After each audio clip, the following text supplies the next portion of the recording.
We are all waiting for the next big patch, and honestly, at the end of the month, there's an increase in players quitting, the content slows down, other shiny games are trying to catch your attention, and the burnout sets in. But there's one thing that keeps the best accounts running for years, not just months. It's not having the best mythic character, and it isn't spending money. For me, it's really your guild that makes this game worthwhile. And a great guild isn't just about rewards. Though we all love those legendary books, for me, it's really about community. It's about having like-minded people to chat with when the game is quiet, and it's the single best defense against burnout. So today, whether you're a leader or a member, I want to show you how to build a guild culture that keeps everyone playing, winning, and most importantly, actually having fun.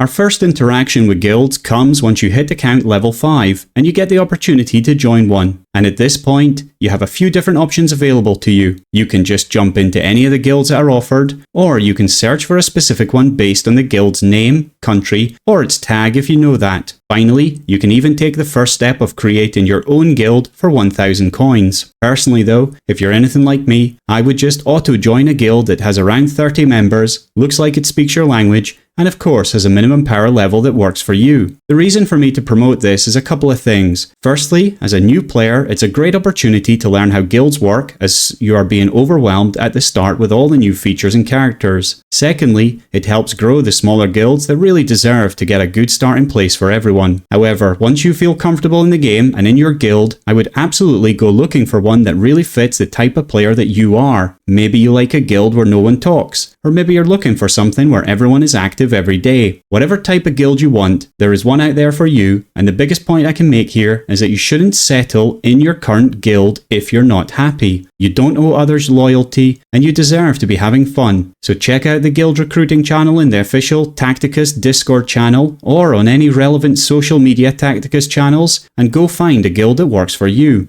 And once you've found a guild, I can thoroughly recommend that you remember the emphasis is on you to get the most out of it, and that comes from engagement. And what I mean by engagement is that you should be proactive in communication and be active in your guild participation. When it comes to communication, I'm not saying that you need to write an essay in the chat every day, but it does mean sometimes sharing your journey with others. There is nothing more interesting than living vicariously through others and seeing how they're choosing to play the game. And when others talk about their journey, be curious. Just ask a question about something they've said, and it'll make them feel heard and wanted. Then, if you're taking some time away from the guild, let others know about that too. Saying, "Hey, I'm away for 3 days, but we'll be back," instantly transforms you from a liability into a valued member who respects the team and lets you build connections with the other team members. And when we turn to active participation, what I'm really talking about here is using the guild tools we have to their fullest. So donate items, request upgrades so others can get their guild credits when they donate, and the most crucial point here, turn up for guild wars and guild raids. For guild wars, even if your roster is weak, then throw your bodies at the enemy to reduce health for the next person going in, so wipe out those silver teams or just be a can opener for the diamond ones. I know it's a frustrating mode, but this is part of the engagement you should be doing. Use all your tokens each war, it's only 60 fights,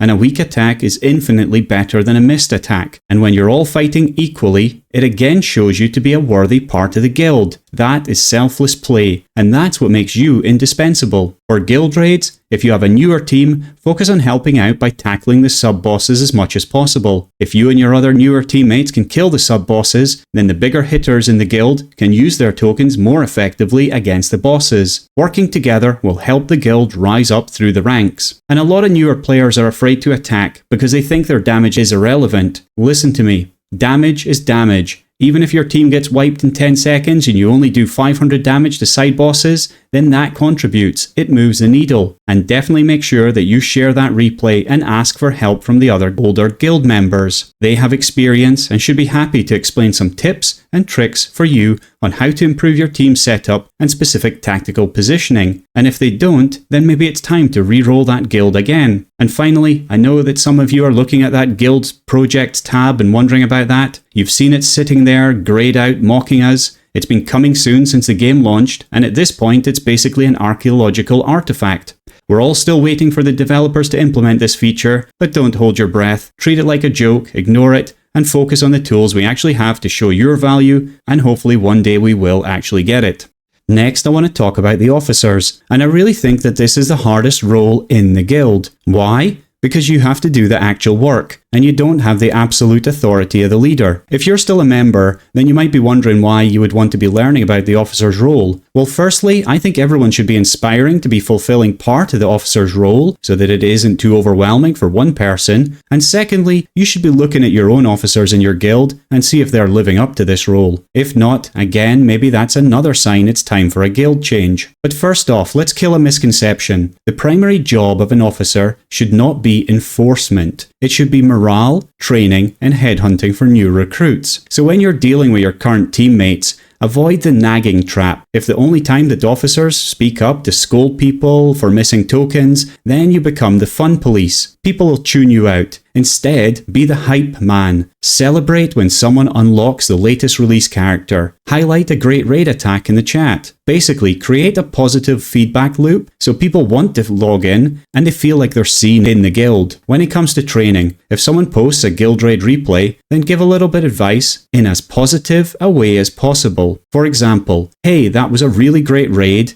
If you would like some feedback, then maybe you could make sure that you're using one active ability per round in order to maximize the damage from Trajan's passive. Feedback like this, where you're candid but pleasant, will let people listen to you much more than if you're a dick about it. And the same thing goes for anyone asking for advice about anything. Share your thoughts, make it a discussion. In my guild, I watch out for the players who do this by themselves and then make sure to promote them to officer. So I have a guild war officer and a guild raid officer. They specialize in helping newer players do better, and it means it's not too overwhelming for me as a guild leader. Finally, as a recruiter, you can't sit back and wait for the game to fill your roster. You need to be out there on Reddit and Discord selling the vision of your guild, because a full roster of 30 active players solves 90% of your engagement problems automatically. And yeah, this is a really tough thing to do and it's quite a thankless task, but when you find someone that has chosen your guild because of how you advertised it, then the chance of them staying around is much, much higher than if someone just stumbles across your guild in the search.